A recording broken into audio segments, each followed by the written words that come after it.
partners, and colleagues. On behalf of TechAid and EdnoLabs project team, I warmly welcome you to this important stakeholder section. My name is Thomas Iganekuban, and I have the privilege of moderating this section. We are here to reflect on the progress of the EdnoLabs project and to share the key findings from the trainings and discuss the next steps as we continue to positively impact teaching and learning outcomes in Ghana. And on this note, I want to take this opportunity to introduce some few dignitaries we have here. And we want to start from the house, which is the compound in which we are. We are grateful to have in our midst Dr. Diawu Momin, who is the Executive Director of Stanilos. Let's give it up for him. So he's a very busy man, but he's made time for this section. Let's do it once again for him. Thank you so much for coming, Doc. Also in our midst, we have partners from Comfort, so you can do a wave for us. We have partners from MEST. He's actually our project coordinator. We have partners from IMP implementers. Let's see you by hand or by wave. We have partners from STEM8. Let's see you by wave. And then we have supporting partner from GSET, who is here to give us some support. Let's see you. For online audience, we have the coordinator of trainings for TTEL online. And then we also have UNICEF education officer online. They're actually having a telework today, so they decided to join us online. So without much ado, I want us to go through the overview for today. So we'll be looking at how the program will unfold. We'll begin with a welcome address, followed by the opening remarks, and then we'll look at the presentation on the key findings from our reports, after which we'll take some remarks from our partners, and then we'll look at the next steps and the vote of thanks. So to begin with, it's an honor to invite Dr. Diawu Momin, who is the Chief Director of Stanilos, to give us a welcome remarks. Thank you, sir. Thank you.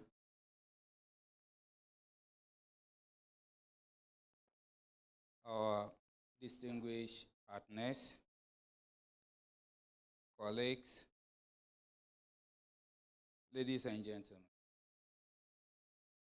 On behalf of Center for National Distance Learning and Open Schooling, it is my pleasure to welcome you all to this most important Tier 1 stakeholder session of the Education Innovation Lab, EdnoLab project, which is being hosted by the lead partner, TechAid Ghana. Today's gathering reflects the strengths of partnership, bringing together TechAid, UNICEF Ghana, Comfort, Helping African Foundation, the GES, most importantly, Ghana Society for Education Technology, STEM8, MEST Africa, implementers, and of course, Stanilos, each contributing uniquely to the vision of transforming education through technology and innovation. This first phase of teacher training has already shown encouraging progress in building digital competencies and integrating digital tools into classroom practice, which, of course, TechAid strongly involved in.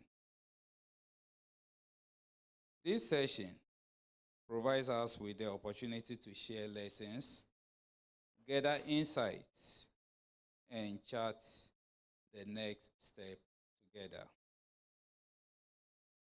SENLOS remains committed to working closely with TechAid and partners to align this initiative with our national education goals to ensure that learners across Ghana benefit from inclusive, future-ready learning environment. I warmly welcome you all, and I wish us a fruitful and productive engagement. Thank you. Please give it up for Gain. Do it better. Do it better. Thank you so much, Doc, for that inspiring welcome. We want to move straight ahead to the opening remarks. And to give the opening remarks, I have the honor to invite my own boss, who is the chief servant, Mr. Kafui Prebi of TechAid, as he takes the floor.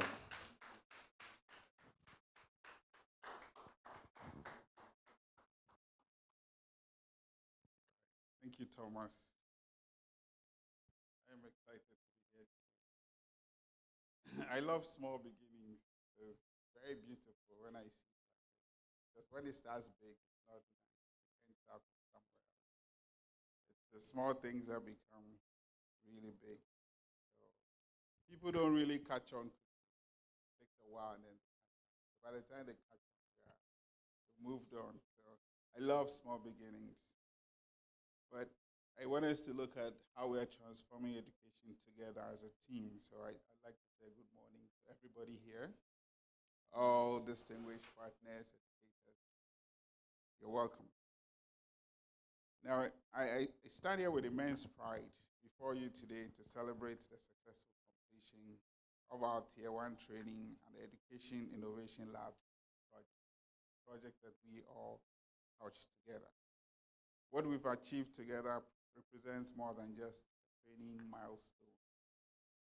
It represents hope for me. As I said, it represents transformation. It represents the power of collective action. At TechAid, we believe in delivering technology solutions to empower people. And this project embodies that mission at the very core of what we do. So the Tier 1 training, from the data I received, has equipped over 200 smart teachers with essential digital competencies. That has also would ultimately benefit over 8,900 learners. When we set off on the journey, we said 10,000 people. We had 3 training cohorts to go. By the first training, 200 teachers trained, and almost 8,900 learners will benefit from the teachers. Let's clap for ourselves with it. So for me, this truly has ignited some confidence to embrace new ways of teaching and learning. And so I have witnessed all the enthusiasm. I was at the Gomoa project site. In the participants, I saw it in their eyes. But in this one of the sessions where the lights went out, and we were struggling hard to get a generator, but the teachers were so put. It was so exciting. They just sat and they were ready. In fact, in the room where it was a little dark, nobody stepped out. And I asked the team to take pictures so that one day we'll show that this is truly a need for this kind of training that we've put together. So I am so excited. So all I can say is that, look, teachers who felt hesitant first some time ago about technology are now very excited to be advocates. And the director of SENLOS, you've seen it in the eyes of the teachers. So now all I can say is that, look, we incredible partners, SENLOS, UNICEF, Comfort, GES, Helping Africa, Ministry of Education, GSET, STEM8, MEST, UNICEF, UNESCO, and all our dedicated partners have shown us that true collaboration looks great when we work together with a common vision. So that, for me, is what is really But let me be very clear again. What we are building here is a foundation. And even though it sounds as if we are training teachers, we are creating a movement. If you go to the Asanka website, the EdnoLabs website today, we have most of those teachers who were captured during the training, their pictures there. And soon, when it becomes that true movement, people are looking to it there. It becomes a cliche group of teachers who are digitally equipped. Now it will become the hallmark and the benchmark. So I want us to continue doing what we're doing together. We're changing the lives of teachers. We're changing the lives of children. And how they see the future is going to be totally different through their digital lens, the skills that we have. Now, to close, I want to address a very crucial reality together as a team, which is that to scale this up, and I am very convinced that we don't need to stop this Education Innovation Lab. When we created the project, it was a 24 months project. But I think with what I've seen with just Tier 1 training, I was just telling our lead researcher, Dr. Pfizer, that this is just going to be a movement that we will not stop. I can't stop anymore. You know. So it's not something that will stop in 2 years. I think it's just come to stay. We probably will just recruit more, partners who are willing and see this, and then keep going until the government also comes in to do that. And so I'm looking at our next investment for this first phase. As you can see, some of the reports, it's close to about almost 100,000. But I think we need to double this. So I am looking at, in our next phase, probably something close to another $200,000 to sustain and to grow the Education Innovation Lab. Yes. So what I would ask of each of you is, we have networks, we have friends. Let's get them to commit to this cause, with either through direct funding or through their sharing of their resource. Like today, we're not paying for this thing. Sendlos is giving to us free. One of our first trainings and stakeholder sessions was in Comfort's office. It was free.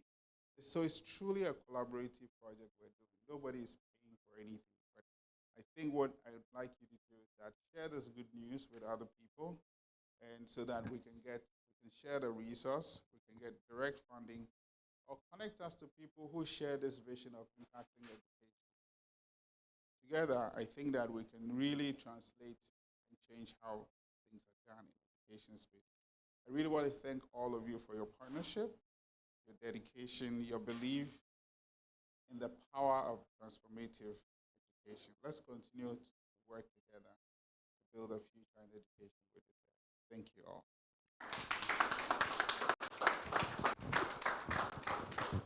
Let's do it better.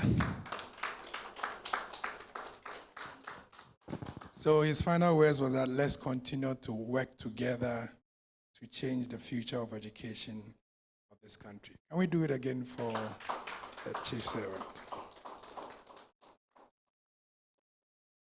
So while the program was going on, we had one new entry who is going to be part of our partners come in. And we have a rep from Dext Technology. Let's welcome her.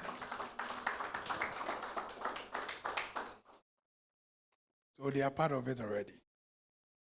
Good. So with that said and done, we'll be looking at the key findings from our report. So now we'll be moving into the presentation of the key findings and the project report. And to lead this, we have in our midst the lead project researcher in the person of Dr. Faiza Omar, who will take the floor to take us through all the findings for the Tier 1 training. So let's welcome her with a warm clap as she takes the stage.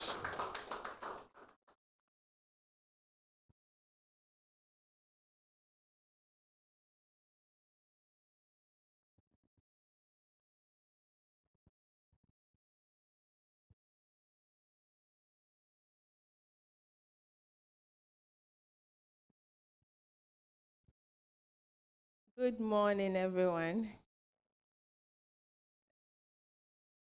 Thank you for coming.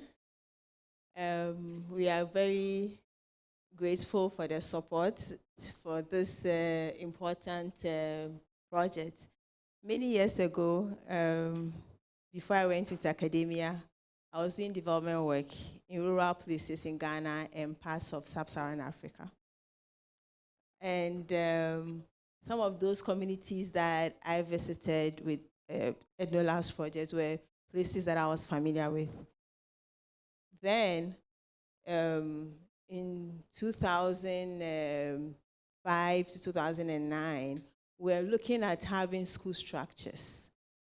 We go and we get the communities together and we put together tabodine, we get nails and all of that. That was our focus, just to have a structure and chase Ghana Education Service to provide teachers just for the kids to get education anyhow.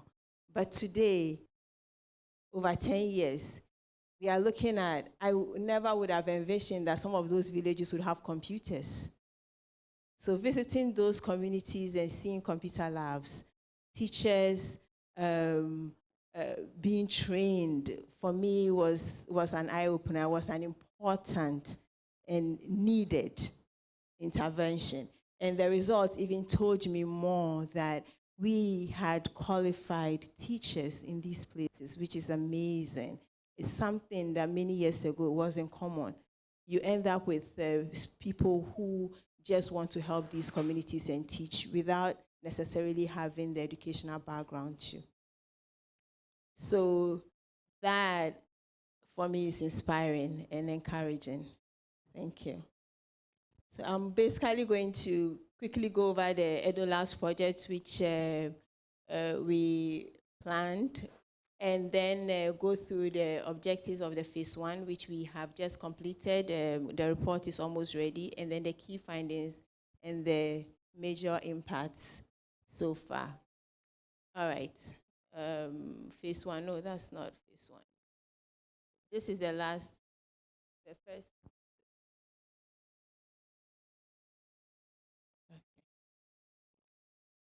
Thank you. So, phase 1, the objective was to establish and upgrade 20 computer labs across the chosen regions, 11 regions, train teachers with basic digital literacy, skills, and most importantly, we want to develop context-specific solutions, right? In terms of the content and also in terms of the delivery and the methods of teaching through research. Oh, what happened to the slide?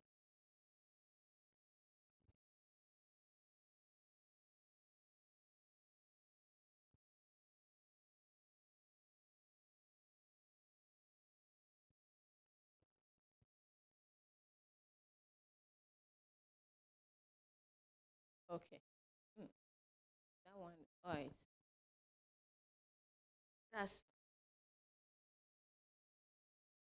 Can I proceed? All right. Thank you. Yeah. So this was actually at the end. I think it was missed. All right. This next one. No, that's not even part of it. Yes. Thank you. Yes. All right. So let's look at phase 1, what we did. We started in September 2024. Yes, here. Thank you. Okay, so we started with consultations. We had a couple of work sessions. Some of you were part of those, lots of many familiar faces. Then we selected the schools that will benefit from this first phase of training. Then we did a needs assessment with the heads of schools. So these were with the 6 heads of schools, not including the Yamoransa labs, to understand the kind of infrastructure they have, what they need, the type of teachers they need, and the kind of intervention they need in the various schools. Then with that knowledge, with that information, we started sending in, establishing ICT centers, providing infrastructure that is needed to conduct the training for the teachers. Before each training, we conducted needs assessment survey to actually understand the specific teacher needs, and of course, to collect demographic information from the teachers and from the school. Then we had our Tier 1 training. Tier 1 training started in November 2024 with the Accra cohort and ended in June 2025 with the Chogu cohort.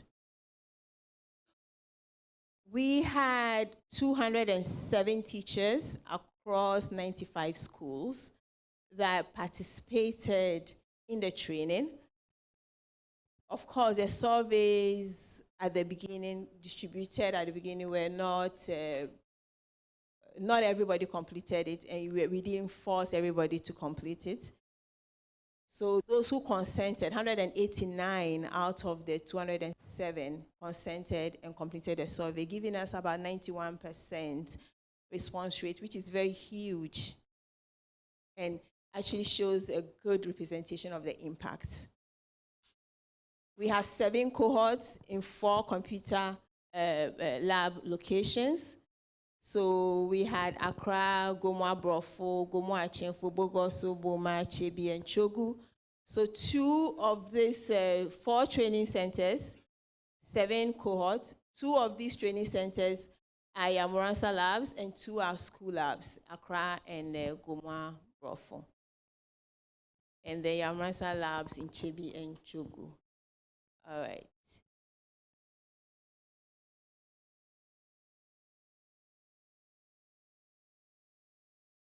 Yes.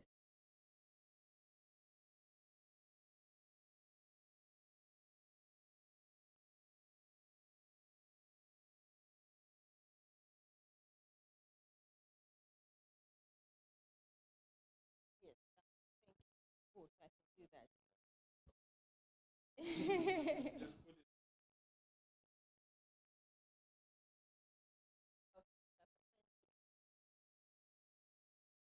All right, so let's look at some of our key findings. We are going to start with the school demographics.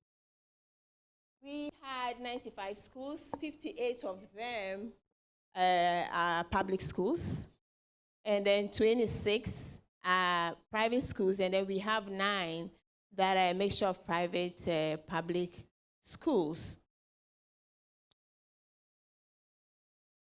The number of students represents the number of student teachers reported in their survey. So in one of the questions we asked was, how many students do you have in your class? And then the gender distribution. So each teacher put the number of students they have. So the question came up during data collection that they teach different classes. So which one should they put? So we asked them what works in terms of their system. And then from their explanation, every teacher has a homeroom, like a classroom, so then we ask them to report that. That way we are not duplicating data for number of students.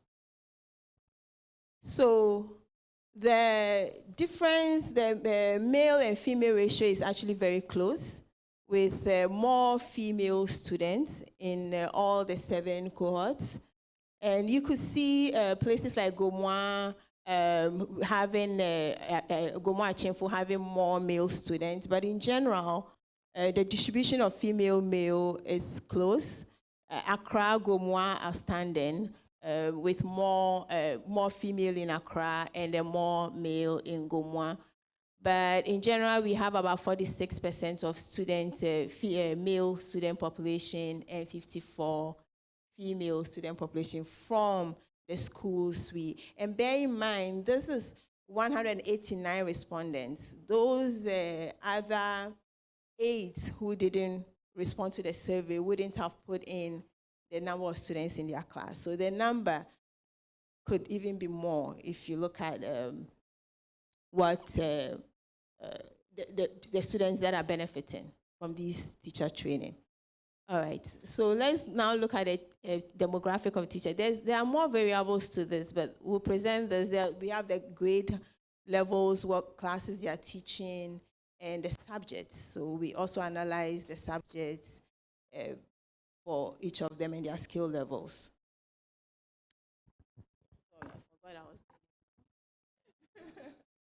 All right, so let's look at the teacher demographics. So we also collected male, female. Out of the 207, there are 189 who completed the survey. We have 129 males. So you see a stark difference between male, female. There are more male teachers in most of the schools. Accra had, I believe, the highest female teachers. The rest of the places proportionally had more male teachers.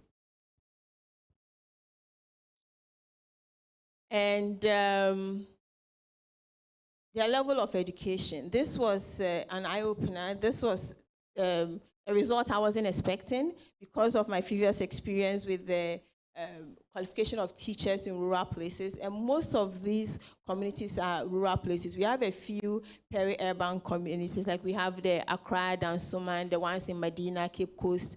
I think there are about 7, and the rest are all rural communities or rural schools.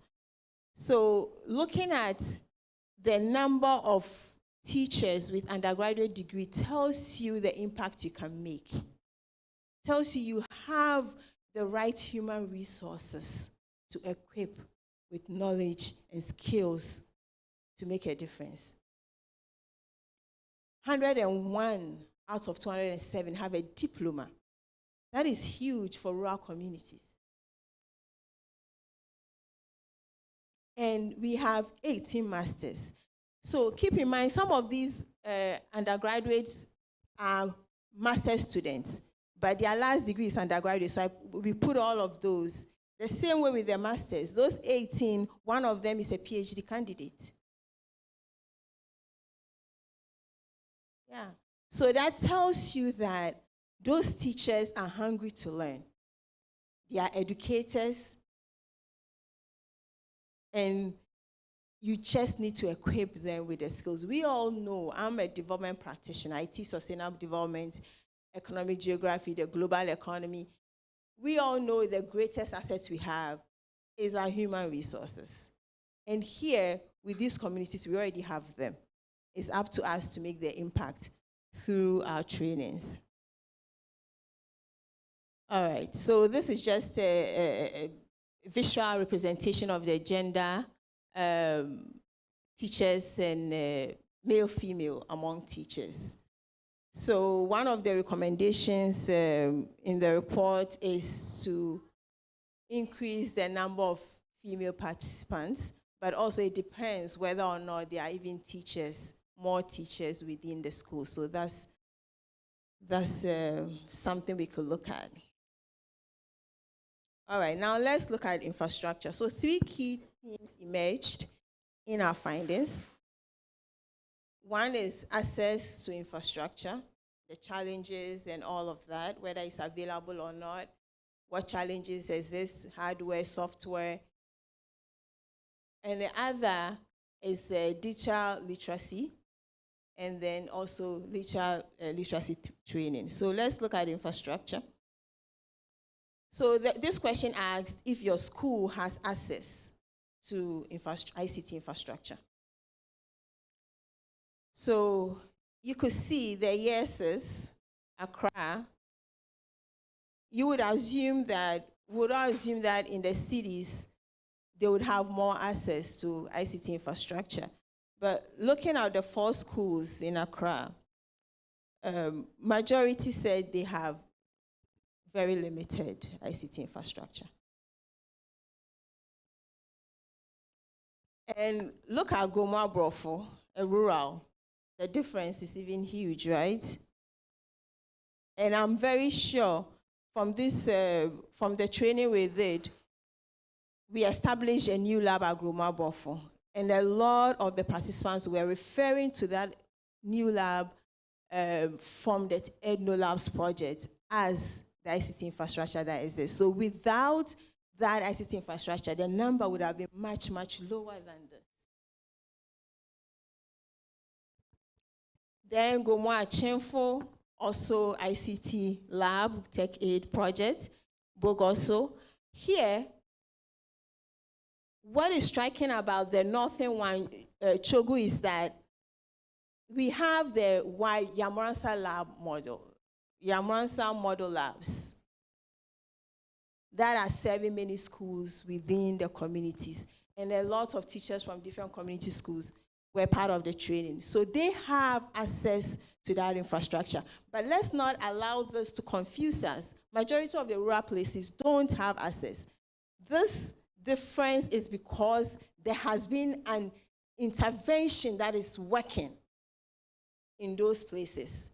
So then it may seem like some rural places have, but in general, a lot of our rural places have limited. That is the conclusion we came to. Limited ICT infrastructure. They have a lot of challenges, hardware challenges. Computers get broken down, nobody fixes them, or they get dusty because you don't have the skills or to teach the kids. Nobody's really using them. We ask teachers how often they use ICT. A majority would tell you sometimes. Very few would say very often or more, because the way we teach, we still teach traditionally. We don't integrate data content. We teach, I'm trying to recall, what kind of boards did they have? Did they have whiteboards or blackboards? Blackboards, yes. We still use chalk and blackboards in most of these rural communities. So access, of course, as we would all expect, even those who, the communities that would have more access, still don't. So even in the urban centers, there's still the need for that intervention. So then we ask them what their comfort levels with using digital tools. Right? How comfortable are you? And you know, because now we all have phones and we always, people always, phone is a quick thing. Yes, when we ask the follow-up question, what kind of tools are you good with? The majority we got was Microsoft Word, phones, tablets, all the advanced processing tools or collaborative learning, none of them. So their understanding, what we deduce from this, their understanding of being comfortable is being able to use BASIC, right? So then, if you look, comfortable is the one in orange. So a lot of teachers would say they are comfortable using digital tools, and because they've received some training. You'll see that shortly. But also, what we have to remember, these are basic tools that they acknowledged towards the end when they were asked what kind of training they need. And they acknowledged that what they have is basic, and then they selected the trainings they need, including AI, robotics, collaborative classroom, digital content. Those are all things they are not very much familiar with, but they are familiar with the basic word processing, using your phone or tablet, you know. All right.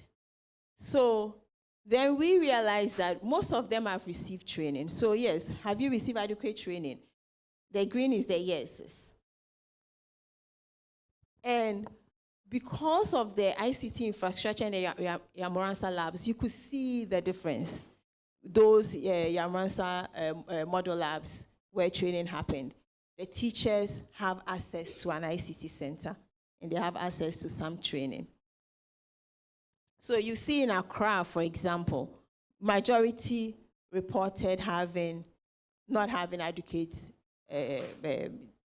digital literacy training because they are not really using it in their classrooms so much. Not many of them have computer labs, right?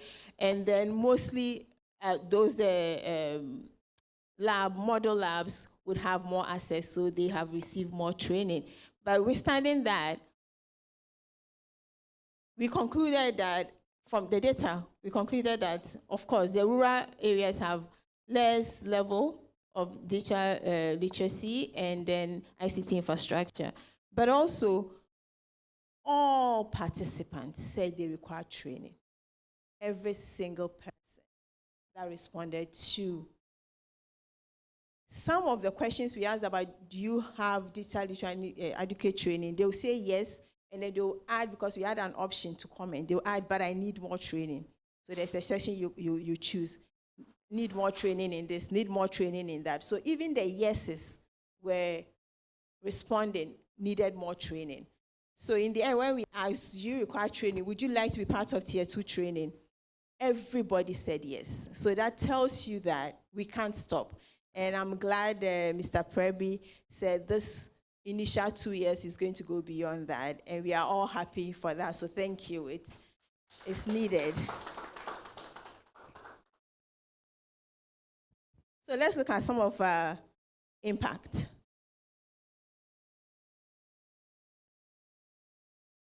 Within this 8 months of implementing the project, we've impacted so many. 207 teachers across 95 schools. That's huge. We didn't expect that would have so much impact in the first place, right? And this tells you people are ready to learn. They're enthusiastic, and they want to be part of it. We covered 11 regions, and we established, updated 20 labs. So there are 19 existing labs that were upgraded. One was fully established with 6 computer upgrades, and the 19 included 14 Yamuransa model labs and then 5 school labs. And then we deployed 46 Asanka devices and 40 routers for the data collection.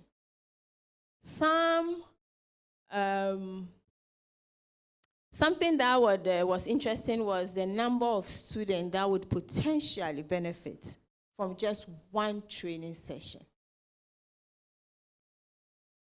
If every teacher is equipped to be able to engage students in the way that they learn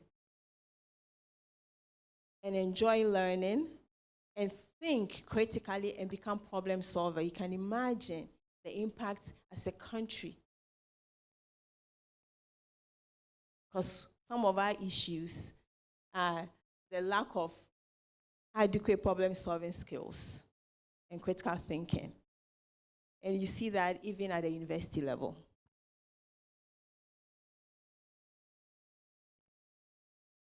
I would like to say that these were not without challenges. We had challenges with electricity, internet connectivity. I think Gomoa had the most challenge with electricity and generator on and off and training delayed, but we pulled through. We also had challenges with teachers using their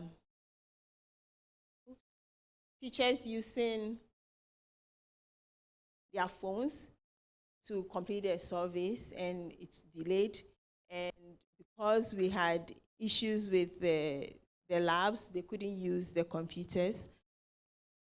So there are lots of things that emerged or happened during the training that we would ensure that our next Tier 2 training would do better and improve. So we expect even better impact. There's going to be continuous teacher training, which Mr. Prebi has already promised. when we put together this recommendation, we didn't realize the project would continue. So it's actually good to know that the project will continue. And of course, ongoing monitoring and evaluation, which is part of Tier 2, the next phase.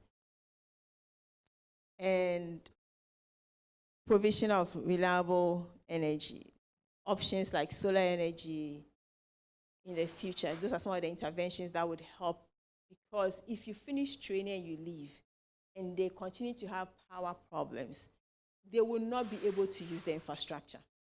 The computers will just collect dust. So part of the intervention is to ensure there is reliable source of power to be able to have the impact you want. Among others, that will be fully detailed in the report. I wanted to show something. It moved to the top when I first started. This. So this, the ones in black, that's what we envisioned, what we planned to implement for 2 years, right?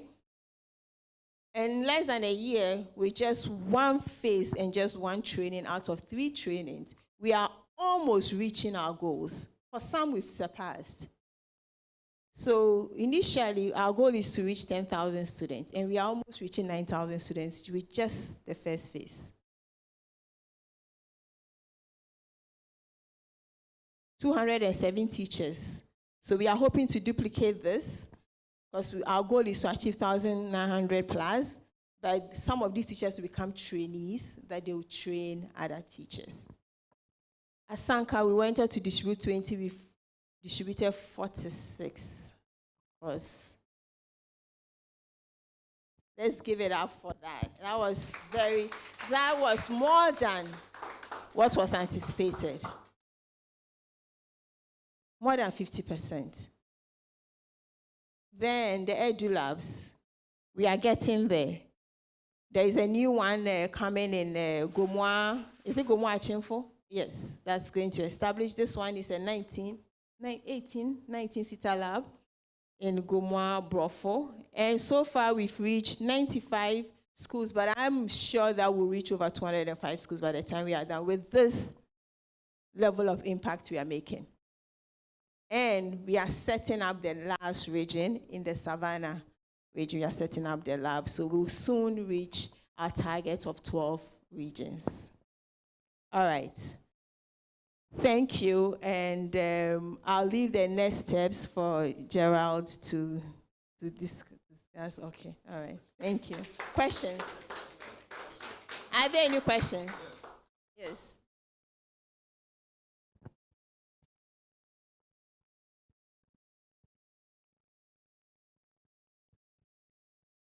No questions? Yes. Yeah, so great work. Just want to find out, I know I have very close relation with a lot of teachers, and recently the government aided them to acquire laptops. I can tell you that most of those laptops are left for the children of these teachers. They are not using them. And this training actually will help a lot of teachers to be able to use those laptops. So we just want to find out what informed the decision to select this school, because a lot of places and teachers also need this kind of training. Thank you. I think I would pass this to my chief servant. So I think we have an existing infrastructure network across the country. So we built it around that existing infrastructure. And so these 20 locations are actually physical facilities that have anything between 20 to 48 computers, solar power, and so on and so forth. And so the teachers don't have the laptops to use. Some of them are broken, trust me. I've seen most of them, the operating systems are nothing to write them about. So it's actually somewhere else. But this project would only be successful where there's physical infrastructure. So we started with communities that had infrastructure. So hopefully as we expand this and we show the true need for those things, people would invest in more infrastructure. Not the laptops, but probably physical infrastructure, and then we can expand. That was okay.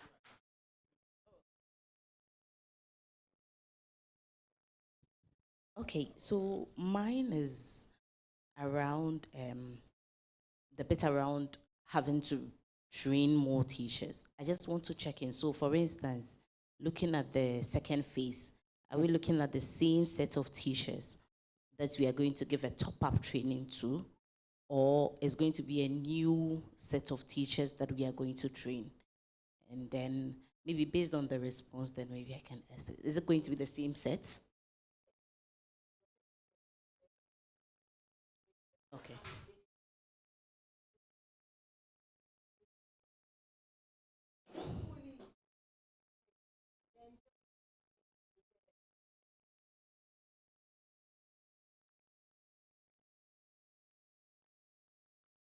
Okay. Okay, if that's the case, I think a response to the question I wanted to ask. I think our engagement with the teachers would often show that if you don't constantly engage with them with what you've taught them, just like the gentleman mentioned, whatever you've taught them goes under the carpet because there are other environmental issues that will come through that would deter them from making use of the knowledge you've given to them. So if it's going to be a continuous process, that means that you are constantly in touch with them. And when you do that, it consciously prompts them that you've taught them something, so they need to make use of it. And so I think it would help a lot. Thank you.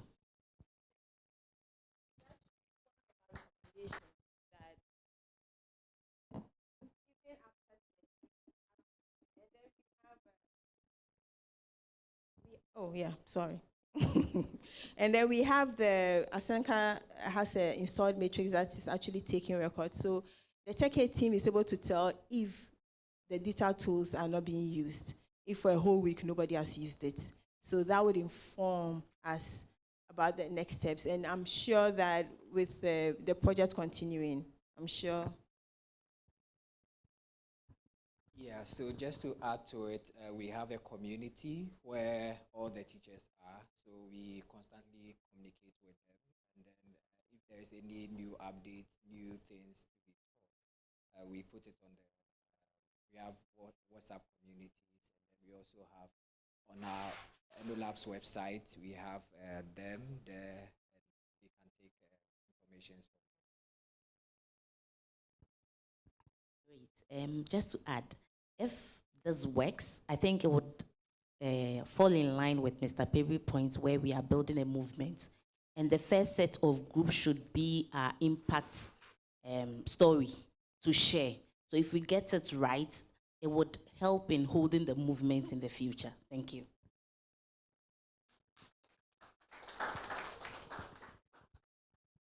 Thank you.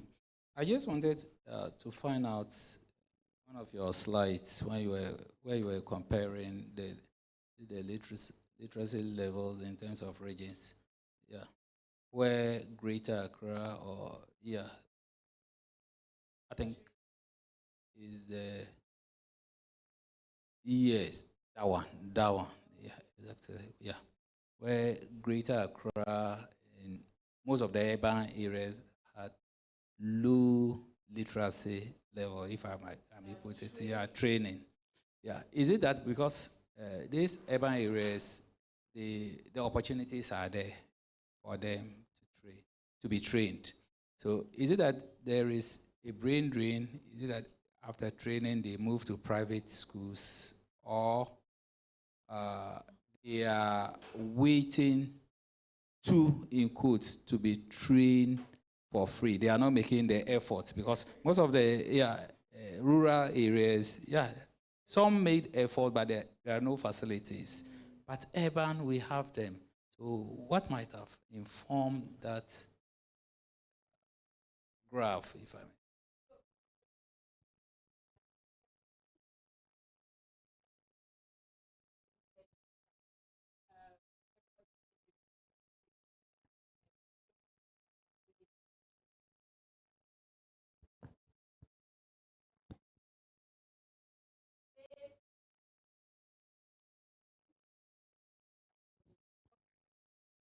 questions that follow, what kind of training do you require? Some of them are asking for more advanced. So it's about adequate. Oh, sorry, that was a mistake. It's about adequate training. And also, when you're interpreting this, we have to be careful how people understand what is adequate. So teachers here may be well informed to know that what they have is not adequate enough. So when you look at the tools they can use, they use more sophisticated tools than those in some of the rural places. So that is something that we explained in our discussions of the findings. That some of these things may seem, for example, Boma, most of them would say they've received, but then what they can use is very limited to word processing. So that will be explained so that it doesn't seem like those are more trained. That is not. So in the end, what we concluded from the data was that the difference is not much, but then the peri-urban centers have more, yes. So those are some of them. There are many other variables that show that their understanding of what adequate is, their expectations are higher. Even in their training expectations, much, much higher. They are looking at AI, robotics, and then the rural places are looking at being able to do a presentation, PowerPoint presentation. So those are some of the differences in yes. Yes, it will be in a discussion of yes, it will be. Yes. It will be in the discussions, yes. Thank you.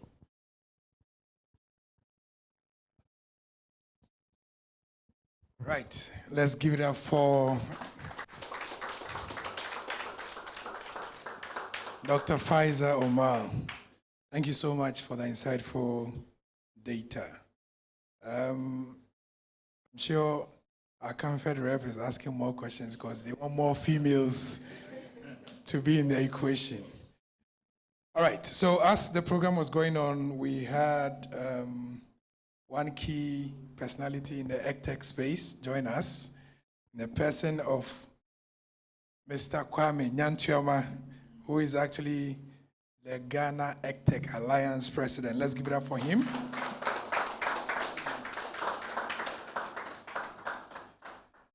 Now, we want to proceed to the next steps. And from the beginning, we all see that we've charted a course that needs to be amplified so that more impact will be felt. But before we proceed to that next step, there's a little montage of what we've done so far, which we want to show to all of us, after which we invite the project lead for the next steps.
The presentation, it was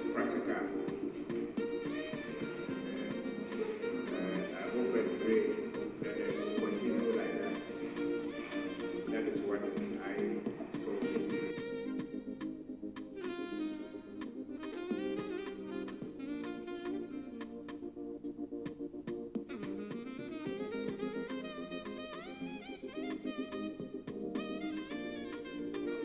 My name is Mavis Osei from YM Lab 4, Tamale Chogu. About the training, the Asanka training, it has showcased innovative ways of integrating technology into education. And talking of the Asanka, I like the interface, the new improved curriculum topics in the videos. So with this one, the kids can learn on their own. Teachers will not have problem going through a whole lot of things and writing their lesson notes and lesson plans. With this one, they can bring the students to the lab, go through the Asanka with the videos. And in our lab, we have a mantra. We say that I hear, I forget, I see, I understand, then I do, I remember. And so with this one, with the kids seeing the videos, going through the practical lessons in it, they have a whole lot of things to learn with the Asanka. So I think Mr. Prebi and then the TechAid have done a good job by improving upon the Asanka compared to the first Asanka that we're having. So thank you very much.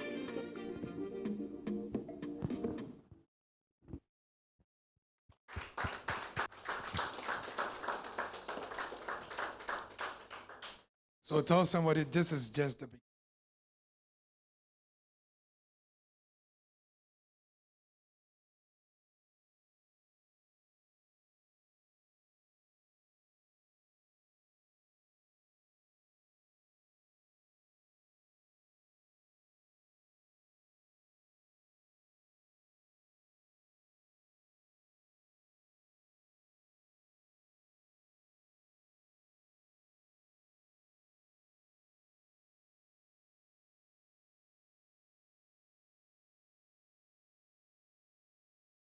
Next steps, we have the project lead for the project. Normally he says he's not in charge, but he's large. With a hand of applause, let's welcome Mr. Gerald Kwabin Sam. Thank you very much, Thomas. I always say that I'm the project lead with the small body. So normally, project leads are,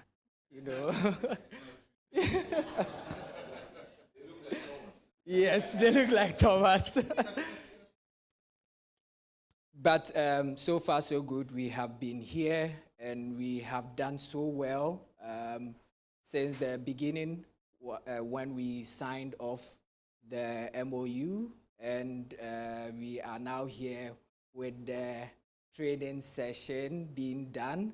I could just remember times that we had to spend in the office just drawing, and I could just also remember when I sent the first concept note to Mr. P for him to, Mr. Prebi, for him to for him to review and give his feedbacks.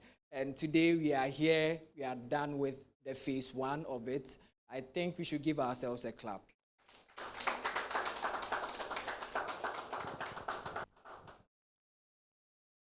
So what next? That's the question. After training, after 207 teachers being trained, about almost 8,000 students going to be impacted, what is the next thing that we can do? Are we thinking about it? Do you see it in your mind's eye? How the project is going to affect Ghana, how it's going to change the landscape of the education sector in Ghana? Do you see it? Can you see it? I want you to believe it because you have done it, you have shown it. The first step is being done. Can you see it? What next? And I think that you are building something that all of us, I see partners here, we are building things in our head. What next can we do? So the question is, what next can you do to affect the Education Innovation Lab? Next slide. So we want to go ahead, our next steps, what we want to do after this engagement session. We want to start working. We don't want it to be on paper. We don't want it to be a charade, a one-day wonder that is just there. We are done with, normally in Ghana, when we are done with the first phase, and it's very nice, we present very nice pictures, very nice videos, and then we are done. Then there is no continuity. But we want to continue. And I knew that you are picturing what was next, right? So our first one is that we are going to install a 19-seater computer lab in Gomwa Achimfo. So that is one of our things that we are going to do. So Gomwa Achimfo is one of the labs that we are going to revamp. So there will be a computer lab there, which would reach also about 5,000 learners around that area. Then the second one is that we are going to develop the Tier 2 and then the Tier 3 curriculum. Very important for the trainings for the teachers. So I could see Dex Technology here online. I know that TTEL is watching. We would be knocking on your doors to bring your input, to bring resources, to bring your know-how, so that we can build a very strong and robust curriculum for the next training. I could also see Director shaking his head, meaning that he is also going to participate and help us build a strong, robust curriculum for the Tier 2 and then the Tier 3. Now, moving forward, we are also going to organize the Tier 2 training. So after we have built the curriculum, we are going to organize the training, move region by region as we did for the Tier 1, go to places. I can see my team so happy. We had fun, and we also learned much on the road, and we want to impact the life of teachers across the country. So we are going to go to training. This time we want to shake it up a little bit, add more training centers to it, and get more real-time data from the teachers. So we would be shaking up the training centers, more of changing the training centers also, and adding some of them also to be part of it. One of the recommendations the teacher gave me was that they also want us to come to Volta region. They also want us to come to the upper west and then the upper east. So we are also looking at also doing some setting up training centers for the Tier 2 in those regions, in addition to the 4 training centers we have. I thought you'd give a clap.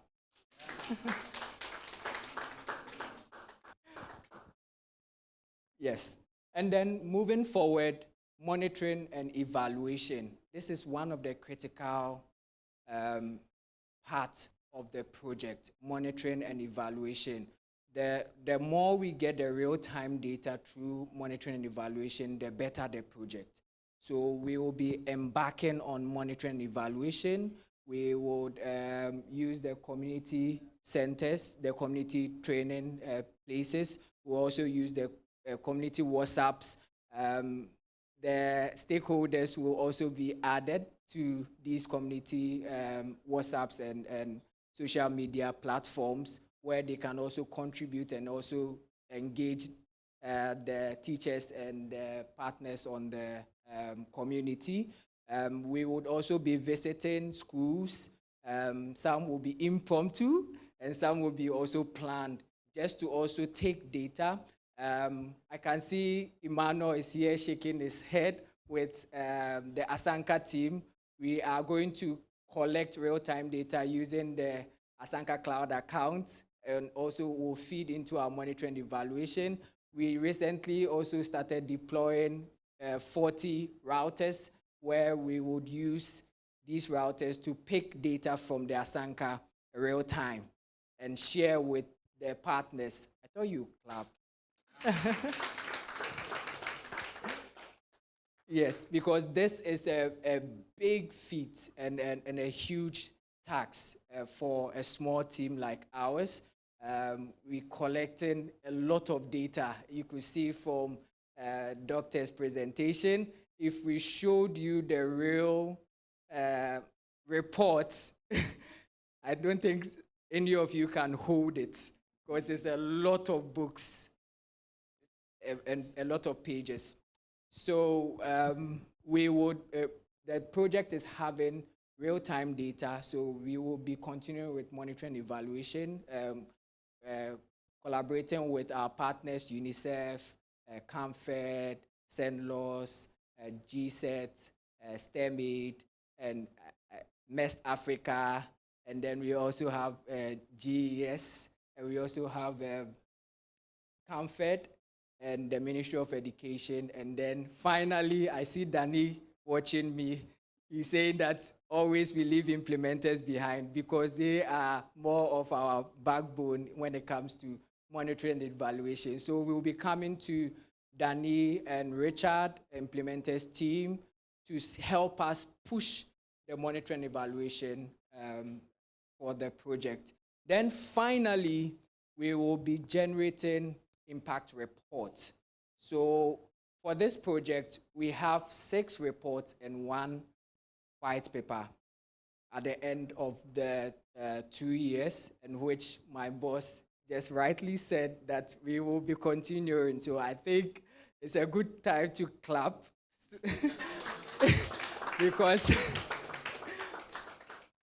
because now I could see Jeff is now cool and the team is already happy because we are our jobs are secured. Yeah. So we will be having 6 impact reports. The first one is the Tier 1 training report. We'll have the Tier 2, the Tier 3. Then we would have the ones for the terminal reports. That will be 3. Then we add, that will be 6. Then we have the white paper reports. But in all, we'll have 6 reports and then 1 white paper for the project. So basically, this is the next steps, and this is our marching orders as partners to support this. I could see implementers team really smiling. We'll be knocking on your door for help and for monitoring and evaluation assistance. Thank you so much. Thank you so much. Please clap for him before he tells me that I thought you clap. All right. Thank you so much, Gerard. We look forward to these unfolding next steps. And just as he said, our doors are open for more partners for this particular project. We can't end the program without taking some remarks from partners. And I must say that one of our greatest support for this project has been CAMFED. And can we do that for them? One, they are making sure that we follow the inclusion policy, but making available some impact matrices on female teachers and female students. And also, they've supported so much financially to make some of these labs available for our trainings. So I want to hear a quick remarks from implementers, from CAMFED, after which we move on to the vote of thanks. So with a clap, let's welcome our rep.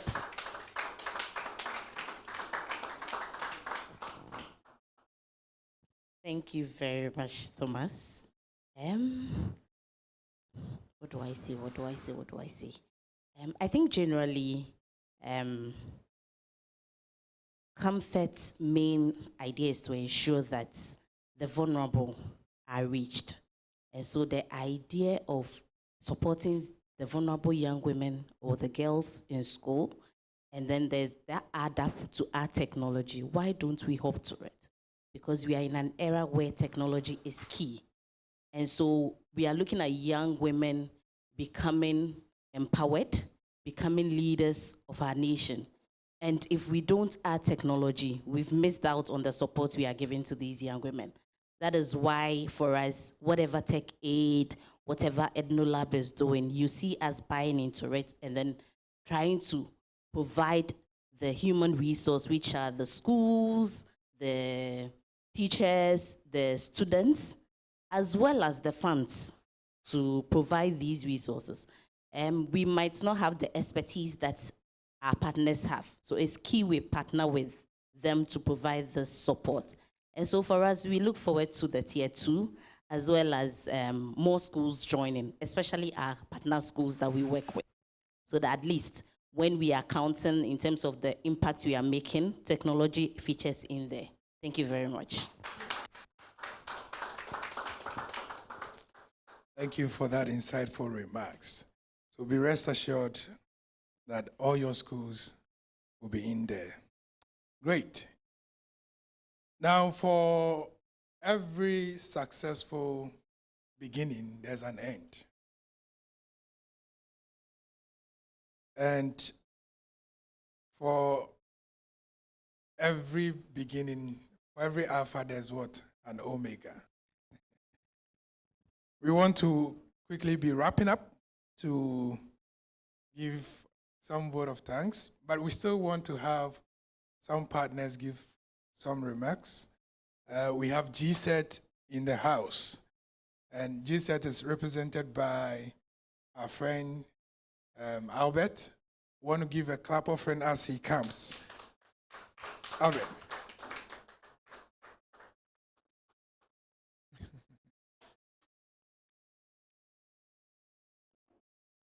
Yeah, you want shortcut. Yeah, thank you very much. Hello, everyone. I'm Albert Dunu, EdTech Support Associate at GSET. My Executive Director, Miracle Gavor, says hello to everyone here. He's out of the country. I think we have assembled the Avengers to defeat Thanos here. You can see, if you look at them, I know Senlos is leading an EdTech strategy policy currently. And if you look at that policy where they've condensed, I think about 12 to 13 pillars into 6, you realize that all the partners here, including the partners that will be joining, are all addressing specific parts of this policy. You can see TechAid coming in with all the infrastructure, with other partners. You see GES, Senlos, the policy leaders, governance, and all that in there. For us at GSET, we have been on the road of capacity building when it comes to EdTech for a very long time. And one thing we've noticed is, even with the fact that some teachers know the technology, they might not know how to use the technology to teach. We all can use PowerPoint here, at least. But it doesn't mean you can use PowerPoint to teach. You need someone, or you need knowledge of the pedagogy to be able to integrate that effectively into teaching and learning. And that is why we are glad and happy to be part of this partnership. Thank you, all partners, and we are glad to continue moving forward in Tier 2 and the rest of the tiers. Thank you very much. Thank you so much, GSET. We also have our sister company, Implementers, and I'm happy to call Richard to give us her remarks.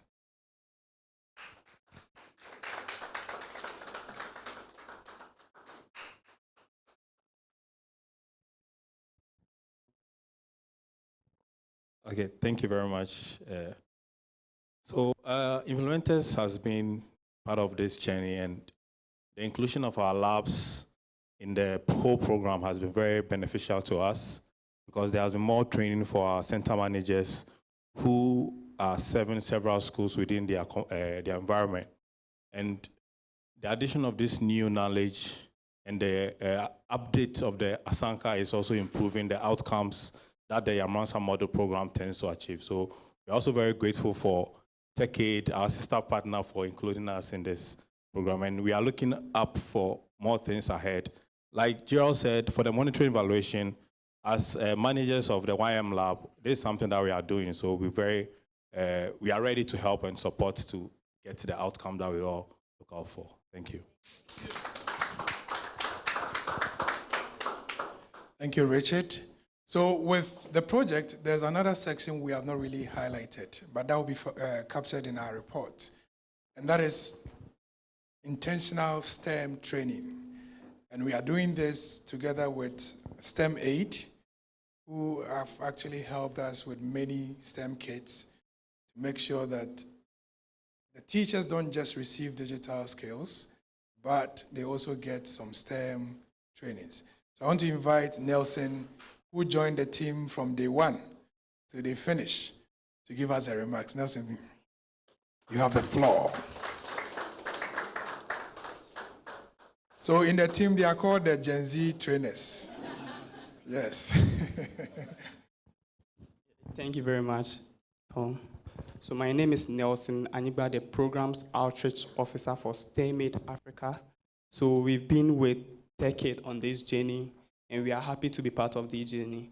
It hasn't been easy, but I think going through, we are getting there. Yeah. And we coming up with the STEM kit, and when we got there, I did a little project that is building a circuit to turn on an LED, and I could see the eagerness in the teacher's face. And actually, we as STEM Aid, we can't wait for the tier 2. And we hope to see the tier 2 coming to pass, and also the tier 3. Thank you very much. Thank you to you all. Thank you. So they do the traffic lights and all that. The Jolu traffic light is not working. So please get it in place. Now, we also have MEST Africa as a backbone to all the things we are doing. In addition to they actually being partners of this particular program, we also joined the MasterCard EdTech Fellowship Program, and we have our project lead from MEST gracing this occasion. I want to invite Ernest to give us his remarks. Thank you, Thomas. So MEST Africa has been collaborating with TechAid for some time now, from 2023 when they joined the MEST program, which is an accelerator program for tech and tech-enabled companies. From there, they also joined our UNICEF program, and now they are part of the MasterCard Foundation EdTech Fellowship. And so I think they really do they are dynamic team, and that's how come they keep joining our company, our programs. So yeah, I think with the experience with this EdTech Fellowship and the solutions that being brought on board, I think some of the challenges that most of these EdTech solutions face or companies face is when they get to the classrooms, they need teachers that have the know-how to support the students in actually using these solutions.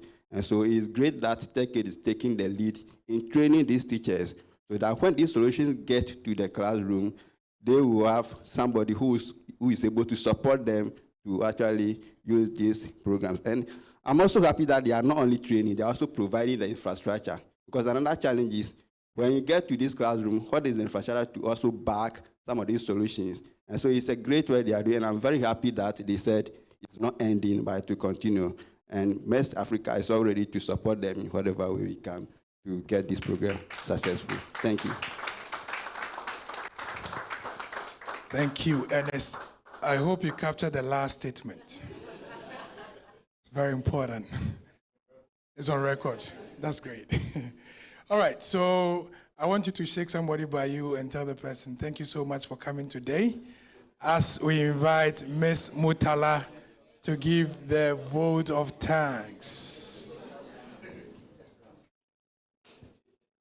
Can we do it for her? Thank you, Thomas. So, William Satterward said, feeling gratitude and not expressing it is like wrapping a gift and not giving it.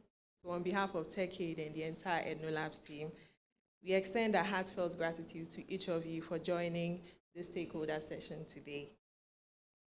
From policymakers, educators, partners, innovators, community leaders, this is a testament to the efforts in advancing education through technology.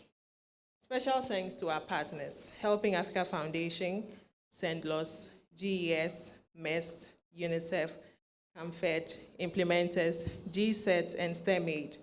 Your support makes this mission and gathering possible. Today's session has shown us that the impact of EdTech is more than tools.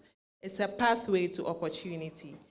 Through the educational labs and the Asanka digital tool, we are empowering teachers, equipping learners, reaching remote schools with inclusive and engaging educations.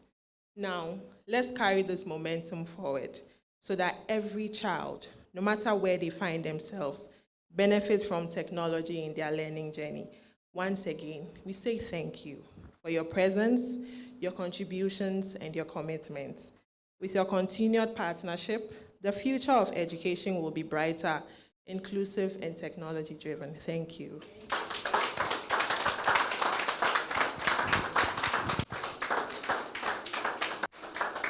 Thank you so much.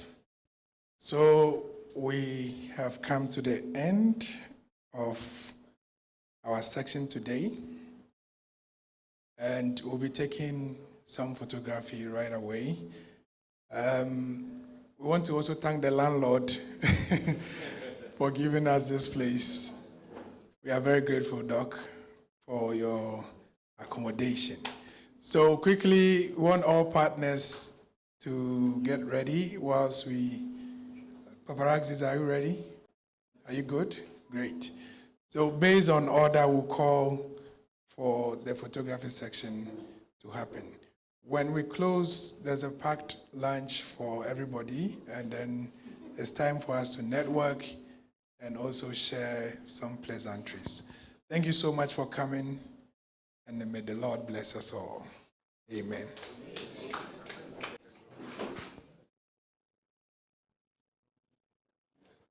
So let's do